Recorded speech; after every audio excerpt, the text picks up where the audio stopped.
وسلم على رسوله الكريم أما بعد فأعوذ بالله من الشيطان الرجيم بسم الله الرحمن الرحيم قال الله تبارك وتعالى في القرآن المجيد والفرقان الحميد حامين والكتاب المبين إنا أنزلناه في ليلة مباركة صدق الله العظيم. حاضرین محترم، سامعین محترم، سب سے پہلے ہم اللہ تعالیٰ کا شکر ادا کرتے ہیں کہ جس نے آج ہم سب کو زندگی میں ایک مرتبہ پھر آج کی یہ بابرکت رحمت والی اور بخشش والی ہمیں رات عطا فرمائی. اس رات کا بہت سارے نام ذکر کیے گئے، جن میں مشہور نام جو ہے وہ لیلہ مبارکہ بھی ہے، جو قرآن پاک کی میں نے آیت آپ کے سامنے پڑھی. اس آیت مبارکہ کے اندر سورۃ الدخان کے آغاز میں اللہ تعالیٰ نے اس رات کو لیلہ مبارکہ برکتوں والی رات کہا گیا. تو اکثر مفسرین کرام نے یہ کہا کہ چونکہ قرآن کے نزول کی بات ہو رہی ہے، اس سے مراد جو ہے وہ شب قدر ہے جو رمضان مبارک میں ہے. لیکن کچھ مفسرین کرام کا یہ بھی کہنا ہے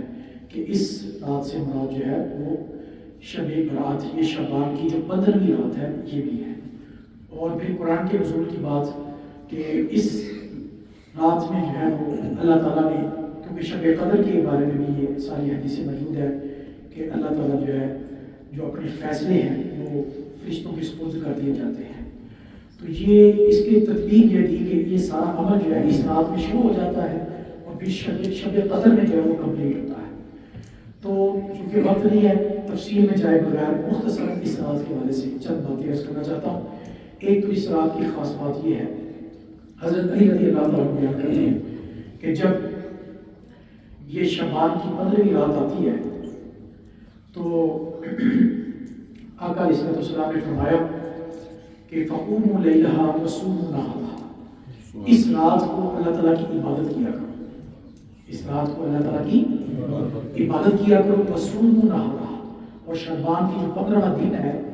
ٹھیک ہے، اس دن کا روزہ رکھا جو کل دن آ رہا. اور پھر فرمایا کہ اس رات کی خاص بات یہ ہے کہ جیسے ہی سورج غروب ہوتا ہے، سورج غروب ہونے کے ساتھ ہی اللہ تعالیٰ کی رحمتیں جو ہیں وہ اپنے بندوں کی طرف متوجہ ہوتی ہیں. حدیث کے جو لفظ ہے وہ یہ ہے کہ ان اللہ ینزل الی سماء الدنیا، اس کا مطلب یہ کہ بے شک اللہ اترتا ہے آسمان دنیا کی طرف، آسمان دنیا کی طرف اترتا ہے. اب اللہ تعالیٰ کا اترنا، اس سے کیا مراد ہے؟ اللہ تعالیٰ اترنے سے، چڑھنے سے، اس سے اللہ پاک ہے.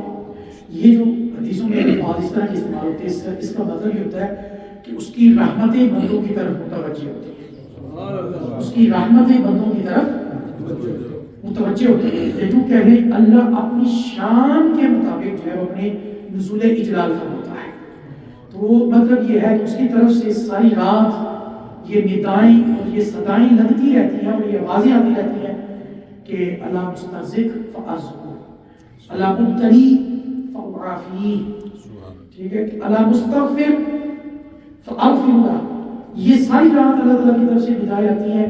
ہے کوئی رزق کا طلبگار، اللہ کی نعمتوں کا طلبگار، اپنی جھولی پھیلائے، اللہ اس کی جھولیوں کو اپنی نعمتوں سے بھر دے. کتنا کریم رب ہے. فرمایا اللہ مبتلا کوئی ہے جو مصیبت میں مبتلا شخص، تکلیف میں، دکھ میں، درد میں مبتلا شخص، تو وہ اللہ تعالیٰ کی پاک بارگاہ میں فریاد کرے. اس رات کو فرمایا اللہ تعالیٰ اس کے دکھ کو، اس کے غم کو دور فرما دے. اسی طرح فرمایا کوئی بندہ گناہوں میں بھرا ہوا ہے، گناہوں کی گندگی سے بھرا ہوا ہے، بہت سارے گناہ کیے اس نے، تو فرمایا وہ اللہ تعالیٰ کی پاک بارگاہ میں آئے اور معافی مانگے. اللہ تعالیٰ کہتا ہے کوئی مجھ سے بخشش مانگنے والا اور مجھ سے معافی مانگنے والا، فرمایا میں اسے اپنی معافی عطا کر دوں، میں اسے معاف کر دوں، اس کے گناہوں کو معاف کر دوں. تو گویا اللہ تعالیٰ کی طرف سے ساری رات سورج ڈوبنے کے فوراً بعد صبح فجر طلوع ہونے تک جو ہے یہ اللہ تعالیٰ کی طرف سے ندائیں صدائیں لگتی رہتی ہیں کہ ہم تو مائل باکرم ہیں، کوئی سائل ہی نہیں، راہ دکھلائیں کسی کوئی راہ کرے بن جائے. تو اس لیے ہمارا کام ہے جو کرنا ہے، ٹھیک ہے. یہ کریم رب ہے، کتنا کرم فرما رہا ہے. اور پھر دیکھیں آپ کسی سے ایک بار مانگیں، 2 بار مانگیں، 3 بار مانگیں کہ تم میرے پیچھے پڑ گئے ہو، میری جان چھوڑو، جان چھوڑوائے گا وہ آپ سے. لیکن وہ کتنا کریم رب ہے،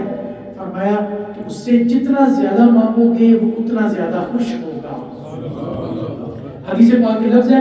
من لم یسأل اللہ یغضب علیہ، جو اللہ سے سوال نہیں نہ کرتا، اللہ سے مانگتا نہیں ہے، جو اللہ سے دعا نہیں کرتا، اللہ سے مانگتا نہیں ہے، اللہ اس سے ناراض ہو جاتا ہے، وہ نہ مانگنے پر ناراض ہوتا ہے، اور جتنا زیادہ اس سے مانگا جائے اللہ تنگ نہیں پڑتا۔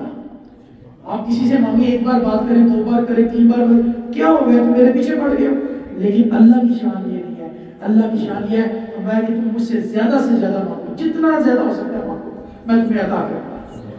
نہ مانگنے پر وہ ناراض ہو جاتا ہے، اور جتنا زیادہ مانگا جائے اس سے وہ خوش ہوتا ہے اور راضی ہوتا ہے۔ آج کی رات اللہ سے مانگنے کی رات ہے، بخششیں مانگنے کی رات ہے، مغفرتیں مانگنے کی رات ہے، رحمتیں مانگنے کی رات ہے، اور اللہ سے دعائیں مانگنے کی رات ہے، اور استغفار کرنے کی رات ہے۔ اس لیے ایسے موقع زندگی میں بار بار نہیں ملتے۔ آج کی رات کی خاص بات یہ ہے کہ آج کی رات میں اللہ تعالیٰ آنے والا جو سال ہوتا ہے، اس سال کے اندر جن لوگوں نے حج کرنا ہے، جن لوگوں نے فوت ہونا ہے، اس دنیا سے جانا ہے، ان کے ناموں کی جو لسٹ ہوتی ہے وہ اللہ تعالیٰ فرشتوں کے سپرد کر دیتا ہے، اور فرشتے جو ہے اس میں تاخیر نہیں کرتے۔ فرشتے اس میں جو جس طرح کا معاملہ جس کے بارے میں بیان کر دیا جاتا ہے کہ اس کو اتنا رزق ملنا ہے، اس سال اس نے حج کرنا ہے، اور اس نے اس دنیا سے چلے جانا ہے، اور یہاں تک بیان کیا گیا کہ لوگ اپنی بلڈنگیں بنانے میں مصروف ہوتے ہیں، اپنے گھروں کی عمارتوں میں اور تعمیر میں مصروف ہوتے ہیں، اور انہیں اس بات کی خبر ہی نہیں ہوتی کہ ان کا نام مردوں کی فہرست میں جو ہے وہ لکھ دیا گیا۔ اس لیے یہ رات اس والے سے بھی ہے کہ ہم اپنے سابقہ گناہوں کو یاد کریں، اور سچے دل سے ندامت کے ساتھ اللہ تعالیٰ سے اپنے گناہوں کی معافی مانگ کے اللہ کی پاک بارگاہ میں وعدہ کریں، توبہ کا کہ یا اللہ ہم تجھ سے وعدہ کرتے ہیں، تو ہماری مدد فرما کہ آئندہ ہم گناہوں کے قریب نہیں جائیں گے، ہم اپنے آپ کو اپنے دامن کو گناہوں سے محفوظ پاک اور صاف رکھیں گے، اور ہم صاف ستھری پاکیزہ زندگی گزاریں گے، جیسے تو چاہتا ہے ویسے زندگی گزارنے کی کوشش کریں گے۔ تو یہ انسان ارادہ کرے اور اللہ سے مدد مانگے، مولا میں بے بس ہوں۔ دیکھیں ہمیں جو قرآن پاک کی تلاوت سے پہلے میں ایک بہت بڑا جملہ سکھایا گیا، اعوذ باللہ من الشیطان الرجیم۔ کبھی سوچا ہے کہ تلاوت جب شروع کرتے ہیں قرآن سے پہلے تو بسم اللہ سے نہیں، پہلے اعوذ باللہ پڑھتے ہیں، پھر بسم اللہ، پھر تلاوت شروع کرتے ہیں۔ یہ اعوذ باللہ کیوں کہیے؟ اس لیے کہ اعوذ باللہ میں بندہ اس بات کا اللہ کی پاک بارگاہ میں اظہار کرتا ہے، مولا میں بے بس ہوں، میں بے بس ہوں، میں اپنے آپ کو مردود شیطان سے نہیں بچا سکتا، مولا شیطان کے بہکاووں سے اور برائی سے اور گناہوں سے بچنے کے لیے مجھے تیری پناہ کی ضرورت ہے، مجھے تیرے فضل کی ضرورت ہے، تیری رحمت کی ضرورت ہے، مولا مجھے اپنی پناہ میں لے لے۔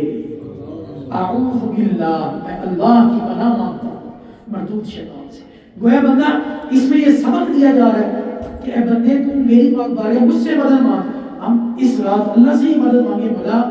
ہم اگر اپنی ذات کی بات کریں تو ہم نہیں بچ سکتے، مولا تو ہماری مدد فرما، ہم گناہوں والی گندی زندگی سے بچ جائیں، محفوظ ہو جائیں، اور تیری رضا والی زندگی گزارنا شروع کر دیں۔ یہ ہے رات، اس کیفیت کے ساتھ یہ رات گزارنے والی رات ہے، اس کو کہتے ہیں توبہ، کہ آپ کو اپنے گناہوں پر یاد کریں، اپنے گناہ، انسان سوچے کہ مجھ سے کیا کیا غلطی ہوئی ہے، ان گناہوں کو یاد کر کے بھی سوچے کہ اللہ تعالیٰ نے میرے اوپر رزق کا دروازہ بند نہیں کیا، مجھ پر اپنی رحمتوں کے دروازے بند نہیں کیے، میں نے اتنے بڑے بڑے گناہ کیے، میں نے یہ کیا، مجھ سے یہ غلطیاں بھی ہوگی، مجھ سے نمازیں بھی قضا ہوگی، مجھ سے جھوٹ بھی بولیں گے، مجھ سے چوریاں بھی ہوگی، ہرتیں بھی ہوگی، انسان سے بس یہ جو انسان سے غلطی ہوئی وہ سارے انسان اپنے گناہ یاد کرے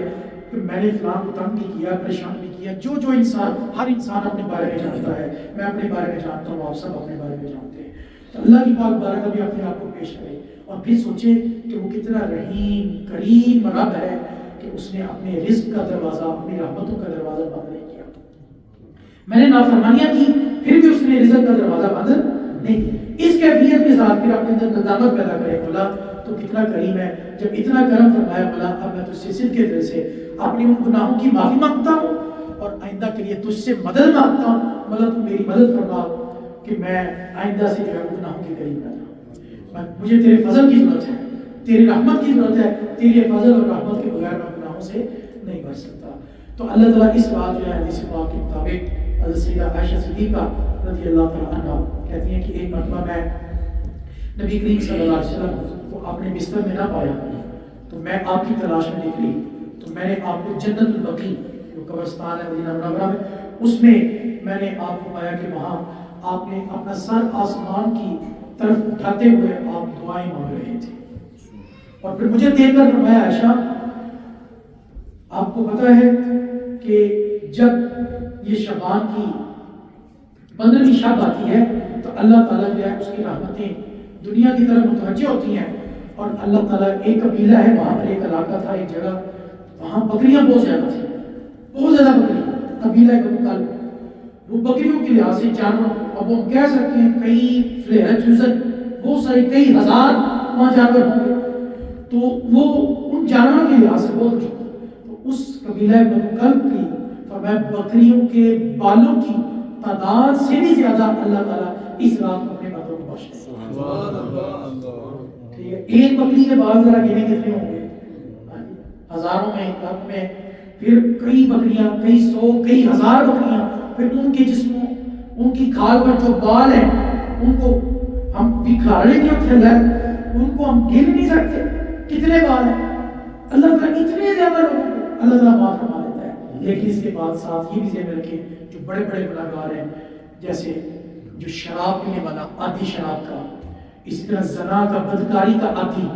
والدین کا نافرمان اپنے والدین کی بات نہ ماننے والا اسی طرح جو جادوگر ہے جادو کرتا ہے لوگوں کی زندگیوں کو برباد کرنے والا کاہن مشرک یہ چند گناہگاروں کا ذکر کیا گیا فرمایا ان گناہگاروں کے علاوہ اللہ تعالیٰ تمام گناہگاروں کو بخش دیتا ہے ان گناہگاروں کی کیسے بخشش ہوگی جس کے ساتھ زیادتی کی ہے جب تک اس سے معافی نہ مانگ لیں اور اللہ تعالیٰ سے صدقے دل سے توبہ نہ کر لیں اتنی دیر تک ان بڑے بڑے گناہوں کی معافی نہیں ہوتی اس رات اگر یہ گناہگار بھی اگر توبہ کر لیں اور اگر کسی کے بندے کا حق ضائع کیا اس سے بھی معافی مانگ لیں تو اللہ تعالیٰ اس رات کی برکت سے ان لوگوں کو بھی اللہ تعالیٰ معاف فرما دیتا ہے ٹھیک ہے لیکن اس کے لیے توبہ شرط ہے باقی جو گناہ ہیں آپ آئیں اللہ کی پاک بارگاہ بس متوجہ ہوں جوڑی پلائیں اللہ تعالیٰ اپنی رحمتوں سے مالا مال کر دیتا ہے کیونکہ وقت نہیں ہے باتیں بہت ساری کی جا سکتی ہیں توبہ کی بڑی فضیلت ہے اللہ تعالیٰ کو اپنے بندے کا اس کی بارگاہ میں آنا یہ بہت پسند ہے توبہ کا مطلب ہے بندہ اللہ کی پاک بارگاہ میں آ گیا اور اللہ کی پاک بارگاہ میں آ کر کرتا بنا تو مجھے معاف فرما دے جو بندہ اللہ کی پاک بارگاہ میں آ جاتا ہے صدق کے دل سے تو اللہ تعالیٰ اس کے گناہوں کو بھی معاف فرما دیتا ہے وقت نہیں ہے قرآن کی بہت ساری آیتیں ہیں جس کے اندر یہ بیان کیا گیا اللہ تعالیٰ اس کے گناہوں کو بھی معاف فرما دیتا ہے اللہ تعالیٰ اس کے گناہوں کو صرف معاف ہی نہیں فرماتا فرمایا اللہ تعالیٰ اس کے گناہوں کو نیکیوں میں کنورٹ کر دیتا ہے بدل دیتا ہے ایک بندے کے 1 لاکھ گناہ ہیں اس نے آگے سچے دل سے توبہ کی اللہ تعالیٰ سچی توبہ کی برکت سے اس کے گناہ بھی معاف فرما دیے ان 1 لاکھ گناہوں کو اللہ تعالیٰ 1 لاکھ نیکیوں میں بدل دیتا ہے اور جو سچے دل سے توبہ کرتے ہیں صرف اتنا ہی کرم نہیں ہے اللہ تعالیٰ ان اللہ یحب التوابین اللہ تعالیٰ سچے دل سے توبہ کرنے والوں کو جو ہے اپنا محبوب اور اپنا پسندیدہ بندہ بھی بنا لیتا ہے اللہ تعالیٰ سے دعا کرتے ہیں اللہ تعالیٰ آج اس رات کو کم از کم ہمیں بے مقصد گزارنے سے محفوظ فرمائے آپ جتنی ہو سکے اس میں توفیق اس میں استطاعت عبادت کریں ٹھیک ہے استغفار کی کثرت سے تسبیح کریں دوشی پڑھیں ہو سکے آپ کی زندگی کی نمازیں قضا ہیں اکثر آپ پوچھتے ہیں کون سی نفل پڑھیں کون سی تو علماء کرام نے بالتحقیق اس چیز کو بیان کیا کہ نوافل پڑھنے سے افضل یہ ہے کہ اپنی قضا نمازوں کو پڑھا جائے آپ ارادہ کر لیں کہ آج میں 5 دن کی نمازیں قضا پڑھ لوں گا 10 دن کی قضا پڑھ لوں گا جتنی آپ کے اندر ہمت ہے وہ نفلوں سے زیادہ افضل ہوگی اور ساتھ اللہ تعالیٰ سے معافی مانگیں تو اسی طرح جو فرض روزے اگر قضا ہوئے ہیں تو وہ جو آپ نے صبح نفلی روزہ رکھنا ہے اس سے بہتر یہ ہے کہ وہ آپ قضا روزہ اس کو ادا کر لیں تو یہ اس کی زیادہ فضیلت اور زیادہ برکت ہے تو اس لیے نوافل کا طریقہ نوافل بہت سارے بیان کیے گئے علماء کرام سے اولیاء کرام سے بزرگان دین سے منقول ہے مختلف طریقے مختلف بزرگوں نے مختلف طریقوں سے نفل پڑھے لیکن جو ہے جس کو کہتے ہیں نا انبفال یہ انبفالہ کیا جا رہا ہے کہ آپ جو ہے قضا نمازیں پڑھیں اپنی زندگی کی کچھ نہ 1 دن کی 2 دن کی 3 دن کی نوافل ہو جائے اس کی زیادہ برکتیں اور رحمتیں آپ کو نصیب ہوں گی اللہ تعالیٰ ہم سب کو عمل کی توفیق عطا فرمائے وآخر دعوانا الحمدللہ رب العالمین آخر میں صلاۃ و تسبیح کا ہے وہ طریقہ کا سماعت ہمارے صبح رمضان روزے وقت